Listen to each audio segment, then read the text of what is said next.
Hey guys, welcome to I was gonna say masterclass, but it's not really a masterclass. This is just a live, and I am talking about tonight how to come over or overcome business blockers that can potentially stop you from hitting your six figures. So if you are here and you are watching the replay, go ahead and type replay.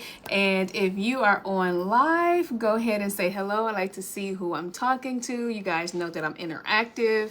Welcome to the first live of the month. For some of you, welcome to your very first live. That's mine. So if you are new here, just want to introduce myself. So hi, I'm gonna say Jacqueline. Hi, my name is Maria Venzant, and for those of you who are new here, I am a mom, I am a wife, I am an entrepreneur, a serial entrepreneur, and I created Boss Lady University a few years ago, and I am here to help you guys reach your first six figures, build your business from scratch, multiple streams of income, all of the above. So tonight I wanted to have this live and go over a few things with you guys. So welcome. Let me see who else is on. Hi Brianna. Hey Michelle. Hi Latoria. I hope that I try not to mess up you guys' names. I'm so sorry. Hey Valerie. Welcome. So the question that I did put in, if you saw the event page, I asked, what are some business blockers? And just, again, to be interactive, list below any business blockers that you think that you overcome. Either you're still overcoming or you have to overcome. What kind of business blockers would you say that you guys, have to work through? Hi, Keisha. Hi, Akaya. Hi, Takia. So we are right now just trying to see what are some business blockers that you guys overcome. Getting to whether you made it to your first six figures, maybe you're working on your six figures, maybe you're just starting. No matter where you are, what would you say are some business blockers for you guys? Hi, Dominique. Fear of success, time to do everything. That's yes. Fear overall. Okay, yep, that sounds about right, especially for new entrepreneurs. I'm not even gonna say for new entrepreneurs, for even people who've been in the game, like your fear is being lazy, or you would say that you are. Okay, so I'm gonna go over a few, and again, if you're new here, not knowing funding options, yep. So when I do my lives, I typically have my notes sitting to the side. So if you ever see me look down a lot, it's because I don't want to miss anything, because I can get very passionate about one of the points and then miss one, so I just like to write all my stuff down so that I don't miss any of the things that I was gonna talk about. So I have a few here, some pretty common fears that we have to tend to overcome, especially new entrepreneurs. And I'm just going to talk about them and talk about ways that you can overcome. For me, it's the location, since I've moved recently over here. Understandable. All right, so let's get started. So some of the ones that you guys actually said, I actually have written down too. Funding for inventory. As self-employed single lady, I'm struggling with paying for everything and still have funds to invest in inventory. Okay, got you. Definitely understandable. And that's one of the things I'm going to talk about tonight. So the first one that I have down, somebody said it, is the fear of success. So I feel like no matter at what part of your journey that you're on, there can be a fear of success. So we start our businesses. Of course, the goal is to be successful, because we want to create a legacy, especially if you have kids, a legacy for our kids. We want a successful business, but sometimes that's scary because it involves change, and sometimes change in itself is scary. So some people either don't jump out and do it because the fear of success, or they kind of don't all the way jump in, like they kind of dibble and dabble because of the fear of success. But I want to say, as far as when it comes to fear of success, we can even look at other people and be like, you know, maybe they're not where you are, or when you get successful, like, why me, God, and why not them? So, you know, then you start to compare yourself, like, just there's a fear of success because more comes with it, more responsibility, and like I said, change. So if you have a fear of success, and this is going to be for a lot of them, and also really quick, if you have not seen my video, The Secrets to Six Figures, because I talk about fear in that video, search the page, not now, at the end or another day, but search the page for The Secrets to Six Figures, because I talk about fear in that one and how to overcome fear, because that is one of those obstacles that, again, it kind of stops you from moving forward. So what I talk about there, and I'm gonna talk about now, is to do it anyway. So like, even people who are 6 figures, 7 figures, 8 figures, we come across situations where there's fear there, especially fear of success. Like with my goal being $1 million, the fear of success is there because then it's going to change how people look at you. It's going to change how you look at yourself. You don't want to become a different person. And again, you don't want to face all this change that's going to happen, but do it anyway, because you have a reason why you created this. Exactly. Do it scared. And I actually say that in the video. Do it scared. Do it anyway. So just jump out there and do it. You're going to have the success, because if it's meant for you to do it, you're going to find a way. And we're going to talk about that in a little bit. But do it anyway. Do it scared. Do it scared of change. Do it scared of success. Do it anyway. So that's number one. Number two, we have to overcome doubt, because, and actually that's part of success too. Like, we have to overcome doubt. What if I'm not good enough? What if people think I'm not good enough? What if I put something out there and it sucks? And, you know, so you have all these doubts about yourself, about your capability, about, you know, what's going to happen. You have all these doubts. And one thing I talk about in this, the secrets to six figures, is you have to overcome, number one, know your passion. Maria Venzant makes $20,000. So why you're doing it, that's gonna overcome the doubt. Like, so I personally have situations to where it's like, you know what, I'm just gonna stop because I don't feel like I'm good enough. I don't feel like I can do this. I feel like it's so many people doing what I'm doing. You know what, maybe they should just go over there because it's scary and I don't think I can do it. But my passion for what I'm supposed to do, what God gave me to do, it won't let me quit. So when you have this passion, you're going to go do it regardless of the fear that's there. So again, do it anyway. Do it while you're scared. Do it while if you have these doubts, because you can always improve on your skill. You can always improve on whatever it is that you have these doubts for, which is why I have these monthly books. If you don't see it, the book for this month is The Magic of Thinking Big. I tell you guys these books because when you read these books and you do personal development, it helps you overcome the doubt. It fills your mind with positivity. I was actually just talking to my teenager yesterday, and I got her on a journey of personal development as a teen. They do have teen books out there. So it's, if you always have these doubts, you always have these negative, this negative energy or whatever, you fill it with positivity. You fill it with personal development. You fill it with learning the skills that you have these doubts that you probably can't do. So do it scared, do it anyway, get the skills necessary and push forward because you have the passion there. So that's number two. Hey, Cynthia. Hey, Lola. Lola's watching. Hi.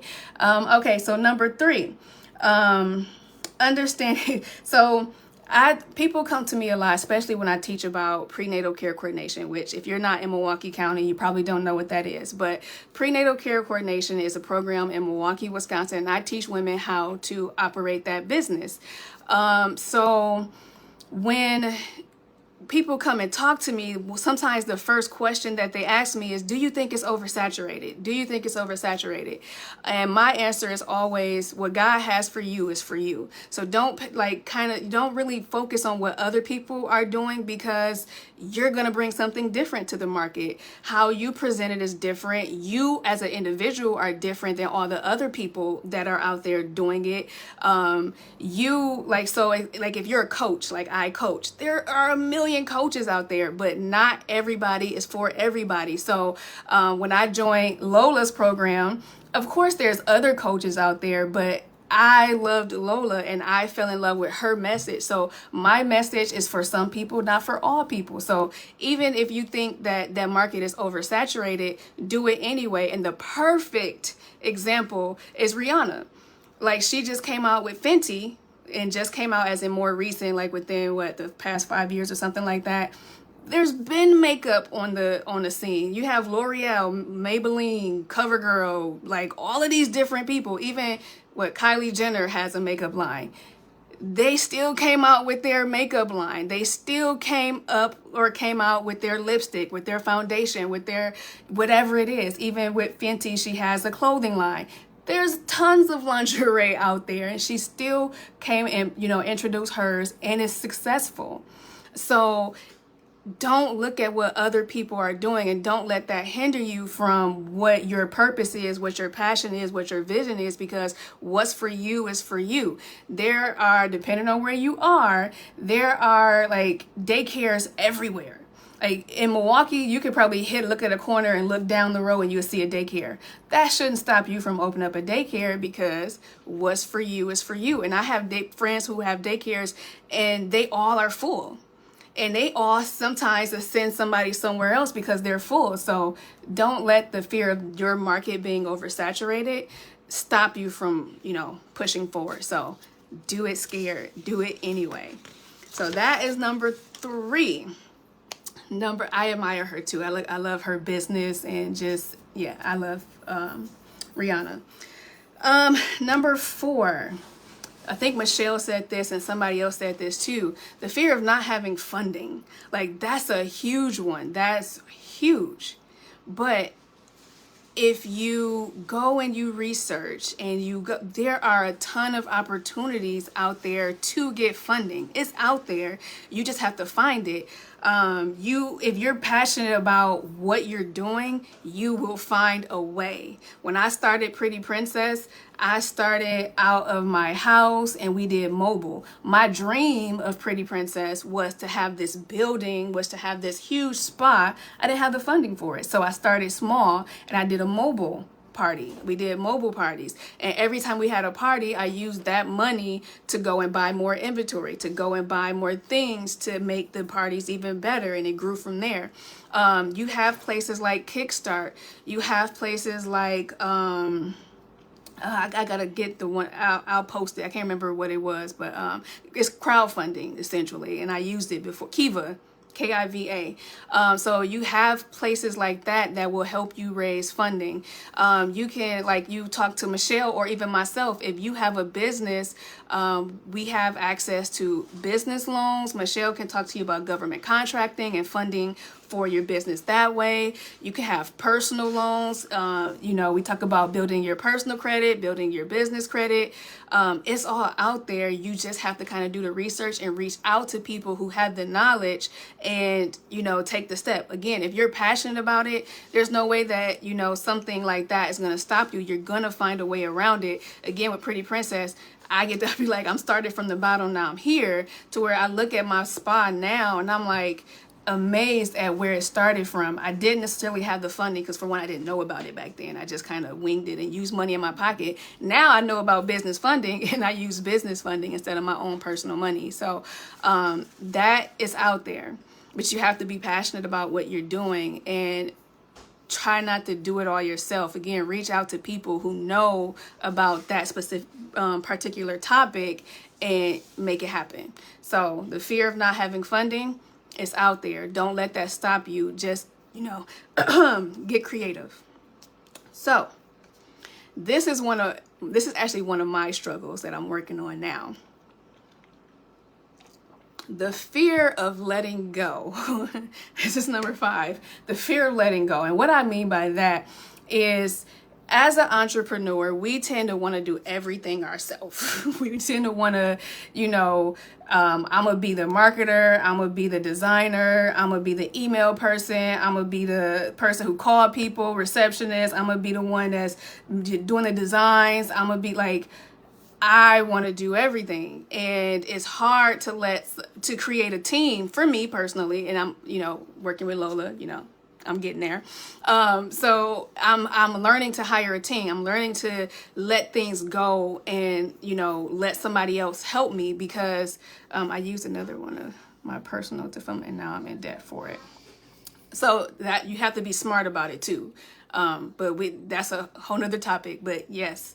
So yes, you need a team. A team is important. And I learned the hard way because I was so stretched thin trying to do all these different things. And then again, like I said, I'm a serial entrepreneur. So I have 3+ businesses, and I was this, I was here. I was stretched so thin, and I had 2 prophetess tell me, Lola tell me, and I was telling myself I need a team. So the fear of letting go is huge, but it's vital. You have to have a team. Having a team, you have weaknesses. So when you hire somebody, you're gonna hire somebody who can do what you can't do. That's gonna push your business forward and really help you get to that goal. So yeah, let that go. Saying that, you know, I know and I hear a lot, be slow to hire and fast to fire. So what that means is, and I learned this in the beginning with my prenatal, I used to hire people like, cause I wanted people to work as contractors for me. And I would hire, like, I didn't check references. I didn't do any of that. However, what I'm learning now is because I did that, I didn't get quality people. So when you slow to hire, you make sure you check their references, what they're good at, show proof that they can do whatever it is. Because when you do that, then it's going to make it easier to really get those tasks done that you need, and you're not stressing out about it. So slow to hire, fast to fire, but get a team. Let go of the fear of letting go. Let go of the fear of letting go. That's funny. Yeah, let it go and hire a team. It's important. It's vital. Virtual assistants are not expensive. They're very inexpensive. So yes, the fear of letting go. Right. All right. The next one, I don't have a lot. The next one is, let's see. I struggle some. I feel like no matter what part of your journey you're on, you probably sometimes struggle with this, because I've actually heard Lola say this, and I struggle with this sometimes myself. The fear of it's scarcity, but not really scarcity in a standpoint of relying on yourself for funding. Like, you're relying on your abilities and what you're capable of to fund your household, to fund, to pay bills, to do things like that. And sometimes where you get to a point where, again, you have those doubts, you have like the fear of success, and all of that can become overwhelming. You're like, you know what, I'm gonna get a job. Like, I just need to get a job, because you know, it's scary. Like, you know, if at a job, there's no thinking, I know I get my paycheck every second and fourth Friday. Like, I know that no matter what I do, I can go to work and work on my business, but I'm gonna get that paycheck every second and fourth Friday.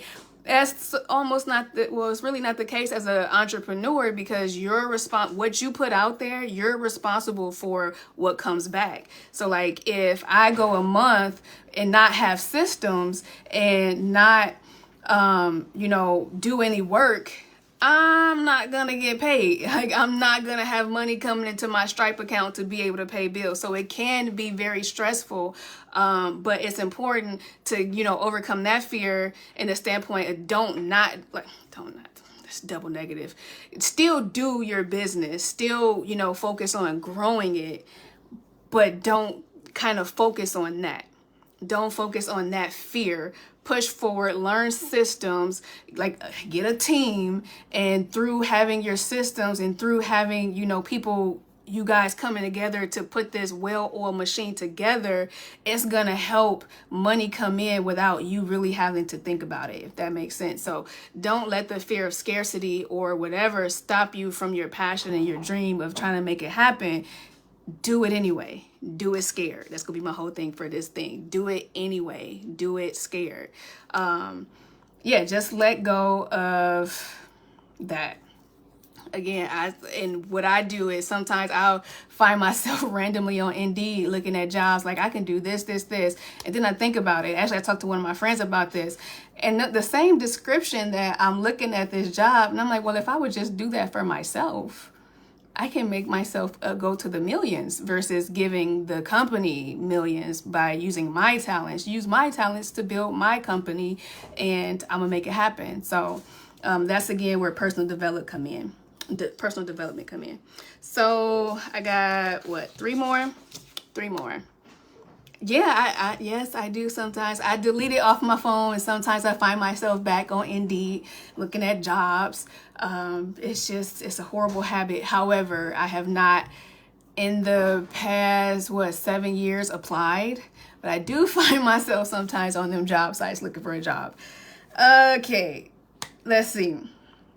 The next one is the fear of not having, or like the fear of not selling, the fear of not having your family and friends, like, support you, the support that we look for from Kia. You see, Kia, you should say her too. So it's not just me. I'm glad.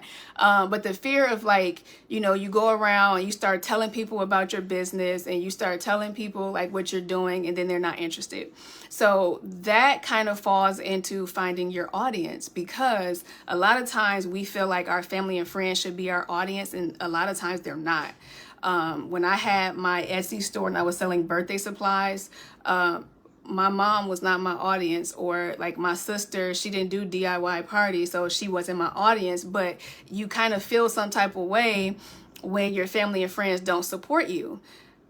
They don't have to, because they're not your audience. So find your audience, know who your audience is, know what your niche is, so that you can narrow down to who your audience is, know where your audience shop, what their problems are, how can you help solve their problem.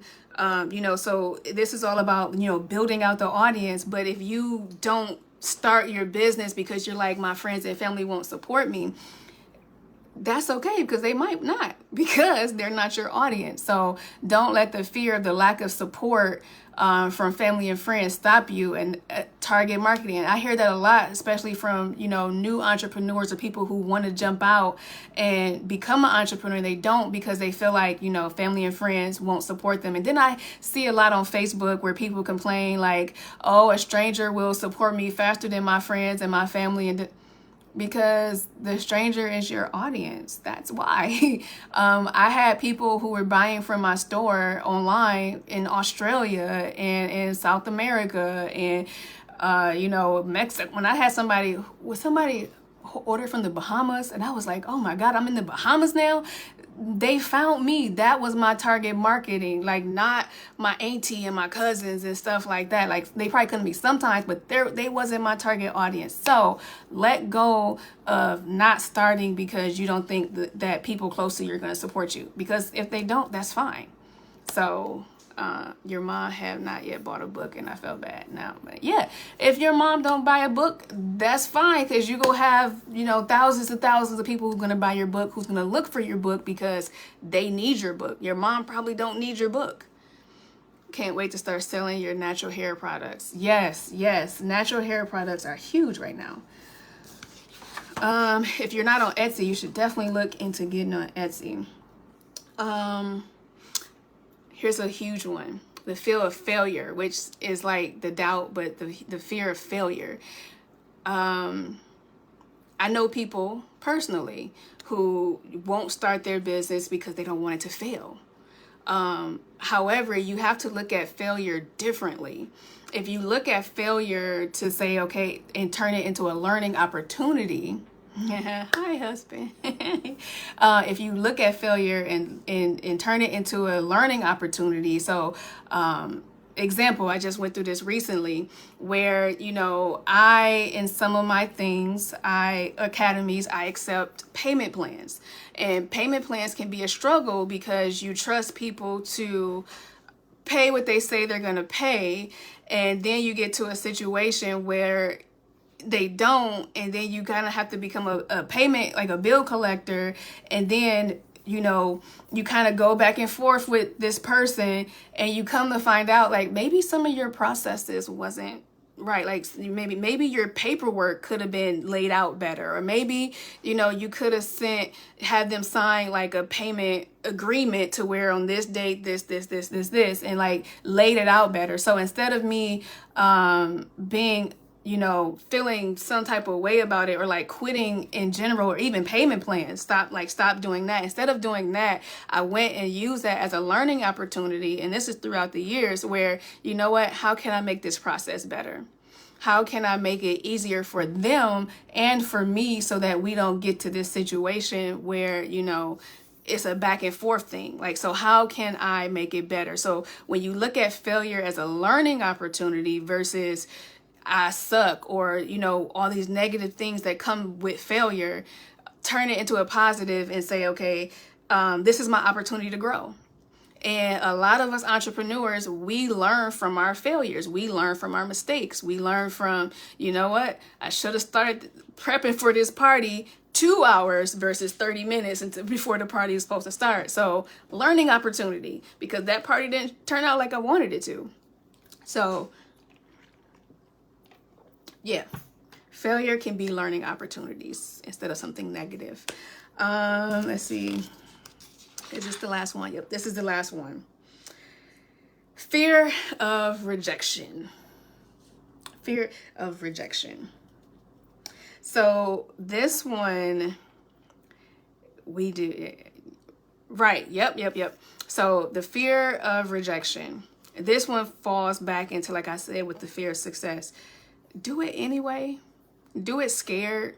Rejection is going to come. You can have your perfect avatar. You can have your perfect customer. You can have the perfect pitch. You can have the perfect colors. You can have the perfect whatever. And that person could just not be ready to buy right now. And that rejection can be like a stab in the heart. Like, especially when you have the pressure to, I need this sale. I need to make this money. That rejection can be hard, but rejection comes with the territory of being an entrepreneur, because you can talk for 2 hours and do this really great presentation and only 2 people buy. Which is why when it comes to, and my husband talked to me a lot about this, when it comes to being an entrepreneur and you go and you sell things or you have a service or whatever, it's about numbers. So if you want 1,000 people in your, group or whatever, how many people do you have to actually reach to get to that 1,000? Because if you want 1,000 people to join whatever, your mastermind or whatever, and only 1,000 people come to the live or whatever you have going on, you're not going to have 100% conversion. So there are going to people they're going to reject what you're giving, because it could be not the right time for them. They could not have it financially. They could not be interested in you because you're not their person. It's a lot of different things that people say no, but you have to learn to not take it personally. Rejection gives you a thick skin. The more you get rejected, the more you reach out to others. Exactly. So if you hear like salespeople who call and like try to sell you something, how many people say no to them a day? But they have to just let it roll off and call the next person. So you have to be patient with the process. It takes time, because even as a new entrepreneur, you might not have your words right. You might not have your pitch right. You might not have those colors right. Time and patience is going to help you grow. The more rejections you have, the more you're going to learn from those rejections, and you're going to keep going. And I know I said that was the last one, but I just remember one of the questions one of my friends asked me in a podcast, right? Keep going and keep swimming. Yeah, just keep swimming. She asked me, how do I deal with criticism? So that's a fear of criticism. And it was such a great answer. So now I got to think about how I said it, right? So I know that, and I went back to an example of something that happened to me last year. And I did a boss lady conference, and no, it was a workshop. And I was helping people start their business. And yeah, this is going to stay up. I'm not deleting this, so you can watch the replay. And I thought that to me, my workshop to me was like the bomb. Like, I had this great presentation. I walked them through all these different pieces, and it was great. And I remember, I think it was like a day or so after I did this workshop, and I got this message that was not intended for me.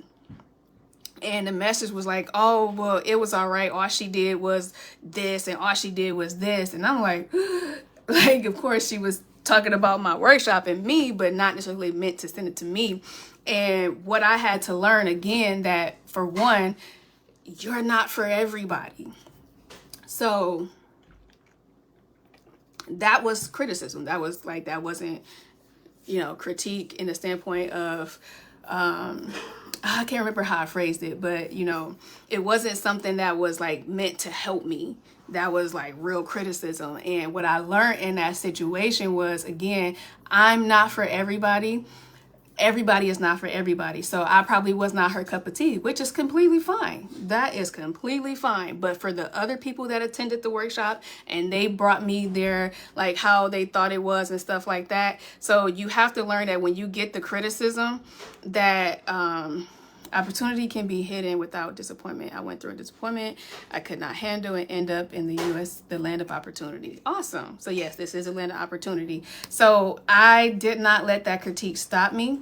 I kept going. And again, I realized again that not everybody is for everybody. I knew that I did a good job and I kept going. I kept swimming. And sometimes people can give you, and the word is escaping me, but they can give you advice, or that can seem like it's criticism, but it's actually to help you. So where, let's say I had a party and I did not do my best in preparing for the party. I could have done this, I could have done this. And then let's say that the person came and talked to me and said, you know what, I didn't appreciate this, or stuff like this. You got the word for me? Constructive criticism. That's what it is. Thank you. So constructive criticism versus criticism. So I was able to use what this lady was telling me about how she saw her party. And I realized, you know what, I could have done that better. I could have did this better. So it's all in how you view criticism. So it can be real criticism, but don't let it stop you, or it can be constructive criticism, something that you can use to help you grow. So yes, those are some of the barriers that we tend to go through as new entrepreneurs, trying to hit our six-figure entrepreneurs, trying to hit millions, whatever. At every stage, there will be barriers. You just have to learn how to keep swimming, keep pushing through. And one of the biggest things for me personally that helps with that is personal development. So that is all that I have for you guys tonight. I hope that this was helpful as always. And if you missed the beginning, just make sure you watch the replay. These are all great tips on how to overcome. If you face any of these barriers, listen to the tips on how you can overcome these barriers. So, yeah, that's it. I actually have a podcast tonight with me and my daughter, and I'll give you guys the details once it's posted. And this was great. I really enjoy coming on here and talking to you guys, especially when you guys talk back. So I will be doing this again, and you guys have a great night. Bye. You guys, you're welcome. Bye.